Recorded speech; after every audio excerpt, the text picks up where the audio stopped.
اب کسی کے پیٹ میں درد ہوتا ہے تو ہوا کرے، اس سے ہم کو کیا؟ حضور کے ذکر سے، حضور کی شان سے کسی کے پیٹ میں اگر مروڑ ہوتا ہے تو ہوا کرے، ہم کو اس سے کیا ہے؟ وہ کیا مطلب؟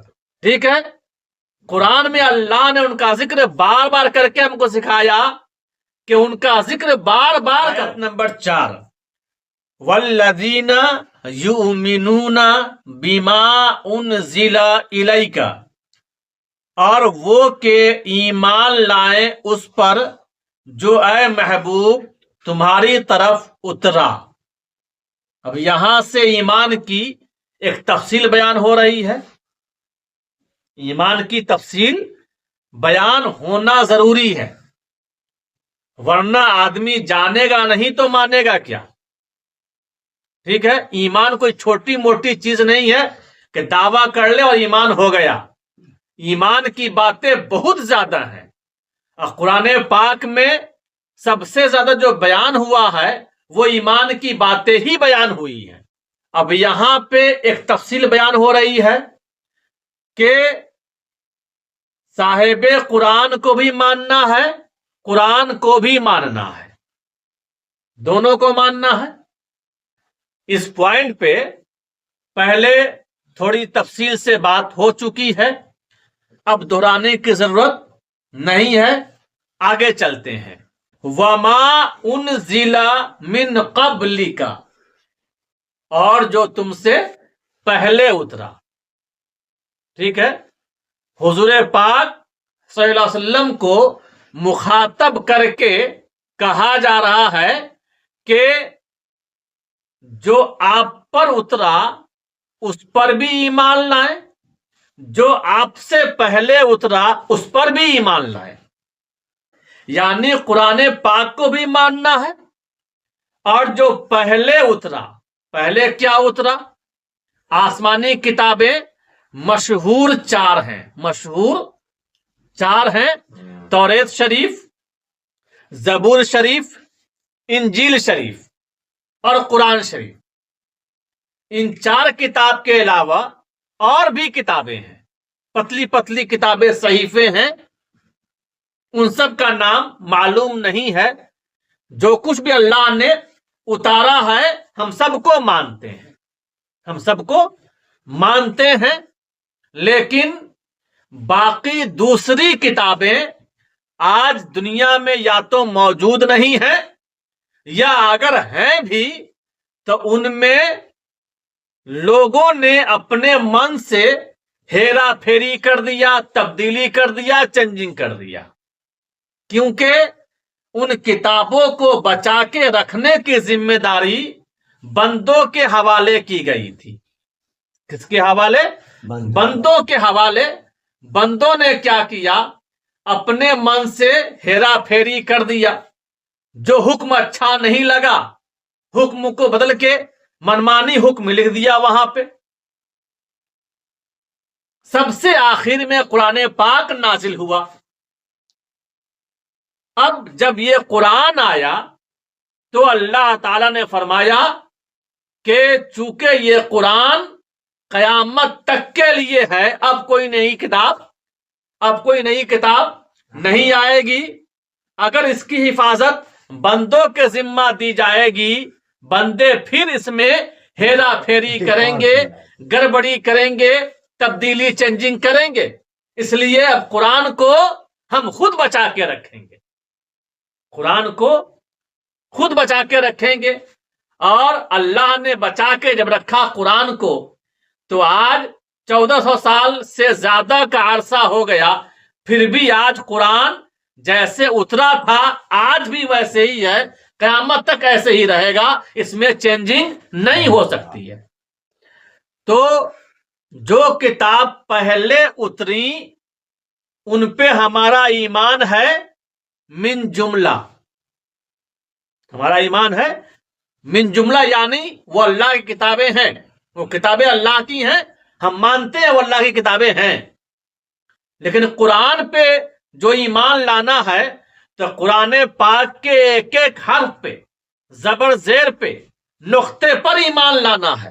یہاں ایمان میں تفصیل بڑھ جائے گی، پورے قرآن کو ماننا ہے، اس کی ایک بات کا بھی انکار نہیں کرنا ہے۔ اب یہاں پہ ایک قابل غور بات ہے، وہ قابل غور بات یہ ہے کہ جب ایمان کی تفصیل کا بیان ہوا اور کہا جا رہا ہے کہ جو آپ پہ اترا اس پہ ایمان لائے، تو کیا اترا؟ قرآن۔ تو سیدھے قرآن کا نام لیا جاتا پھر بھی بات وہی ہوتی، لیکن قرآن نہ کہہ کے یہ کہا گیا اس پر جو اے محبوب تمہاری طرف اترا، یہ بتانے کے لیے کہ قرآن بھی اہم ہے، صاحب قرآن بھی اہم ہے، یہ بتانے کے لیے۔ اب آگے دیکھیے، آگے یہ کہا جا رہا ہے اور جو آپ سے پہلے اترا، یہاں پہ اگر یہ کہا جاتا کہ جو پہلے اترا، بات وہی ہوتی کہ نہیں ہوتی؟ ہوتی نا؟ کیا دھیان دیجیے گا، جب قرآن کی بات ہو گئی تو اگر یہ کہا جاتا کہ جو پہلے اترا اس پر بھی ایمان لائے، بات ہو جاتی، لیکن یہاں کیا کہا گیا؟ من قبلکا، آپ سے پہلے، من قبلکا، آپ سے پہلے۔ یہاں پہ پھر سے حضور کا ذکر ہوا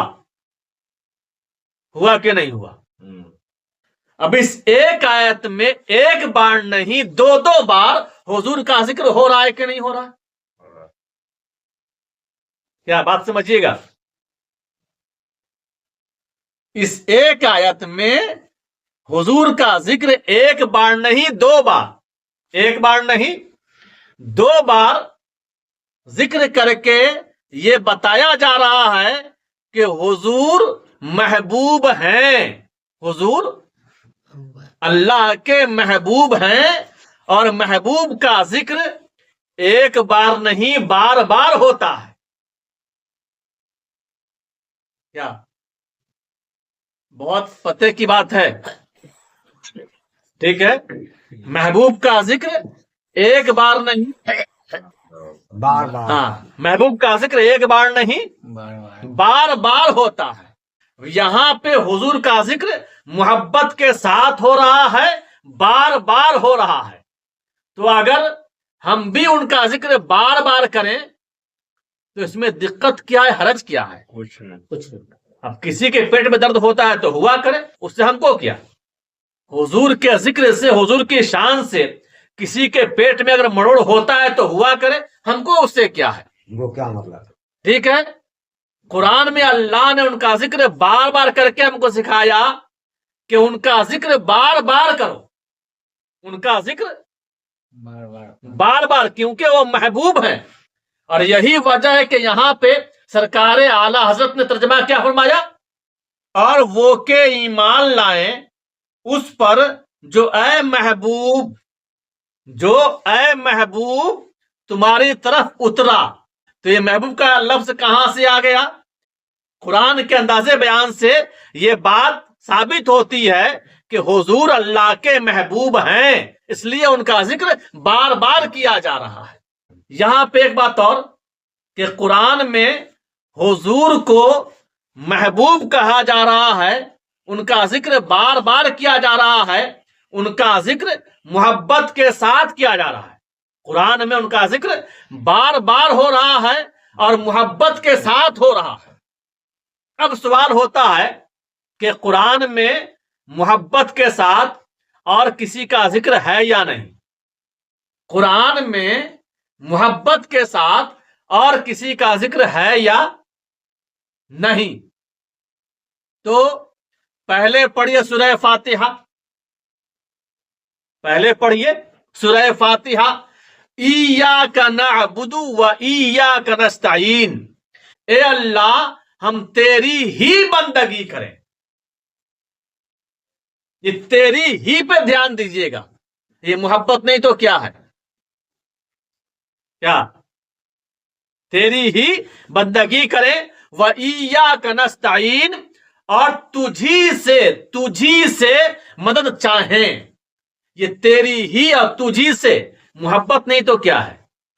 اب یہاں بھی ایک آیت میں اللہ کا ذکر 2 مرتبہ ہوا، تو پورے قرآن میں سب سے پہلے محبت کے ساتھ اللہ تعالی کا ذکر ہوا، ٹھیک ہے، اور اللہ کے بعد پورے قرآن میں محبت کے ساتھ سب سے پہلے اللہ کا ذکر ہوا، اور اللہ کے بعد ہم سب کے پیارے آقا جناب احمد مصطفیٰ محمد مصطفیٰ صلی اللہ علیہ وسلم کا ذکر بار بار ہو رہا ہے۔ خلاصہ کیا نکلا؟ کہ ہمیں اللہ سے بھی محبت ہونی چاہیے، اللہ کے رسول سے بھی محبت ہونی چاہیے۔